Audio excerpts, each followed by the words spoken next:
بسم اللہ الرحمن الرحیم۔ السلام علیکم پیارے بچوں، army public school PMA Kakul کے اس تدریسی نیٹ ورک پر ہم آپ کو خوش آمدید کہتے ہیں۔ ویڈیو شروع ہونے سے پہلے سبسکرائب کریں اور بیل آئیکن کو دبائیں تاکہ آپ ہماری آنے والی ہر ویڈیو سے بر وقت آگاہ ہو سکیں۔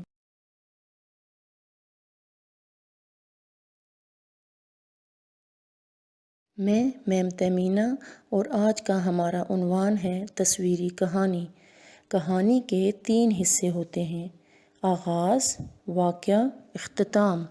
آغاز میں کرداروں کو متعارف کروایا جاتا ہے، جیسے اس کہانی میں بکریوں کا ذکر ہے۔ واقعہ کس جگہ پر ہوا اور کیا کیا واقعہ پیش آیا۔ اس کہانی میں ندی اور پل کا ذکر ہے اور بکریوں کے ساتھ کیا واقعہ پیش آیا اس کا ذکر ہے۔ اختتام میں ہمیشہ کہانی کا انجام بتایا جاتا ہے۔ پیارے بچوں، ہمیں بچپن سے ہی اپنے بڑوں سے کہانیاں سننا بہت اچھا لگتا تھا۔ آج ہم تصویر کی مدد سے کہانی بنائیں گے۔ پیارے بچوں، آپ اپنی درسی کتاب کے صفحہ نمبر 28 پر تصاویر دیکھیں تو آپ کو 2 کہانیوں کی تصاویر نظر آئیں گی۔ کہانی الف کی پہلی تصویر میں دونوں بکریاں پل پر سے گزر رہی تھیں اور دونوں درمیان میں آ کر اٹک گئی کیونکہ پل پر سے ایک وقت میں ایک بندہ گزر سکتا تھا۔ دونوں سوچ میں پڑ گئی کہ اب کیا کرنا چاہیے۔ دونوں نے سوچا کہ اب ہمیں کیا کرنا چاہیے کہ ہم پل بھی پار کر لیں اور گرنے سے بھی بچ جائیں۔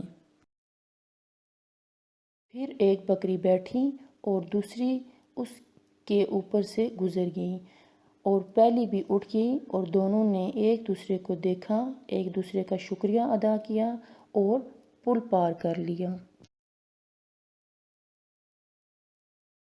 دیکھا پیارے بچوں، بکریوں نے کیسے عقل سے کام لیا اور پل پار کر لیا اور گرنے سے بچ گئی۔ اس سے ہمیں یہ سبق ملتا ہے کہ ہمیں عقل سے کام لینا چاہیے اور جلد بازی نہیں کرنی چاہیے۔ ہمیں چھوٹی چھوٹی باتوں پر غصے میں نہیں آنا چاہیے اور لڑائی کے بجائے صلح صفائی سے مسئلے کا حل ڈھونڈنا چاہیے۔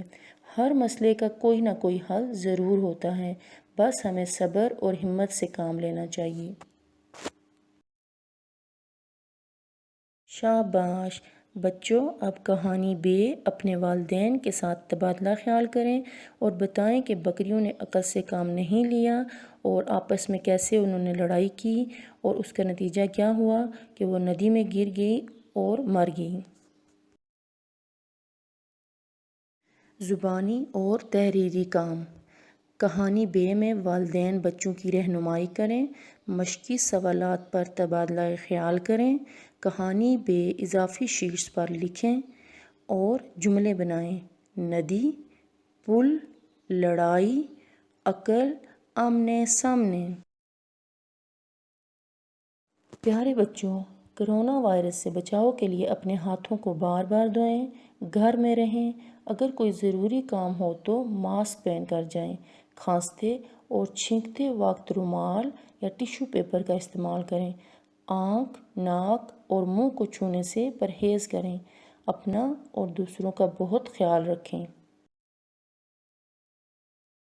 نیکسٹ آنے والی ویڈیو تک کے لیے اللہ حافظ۔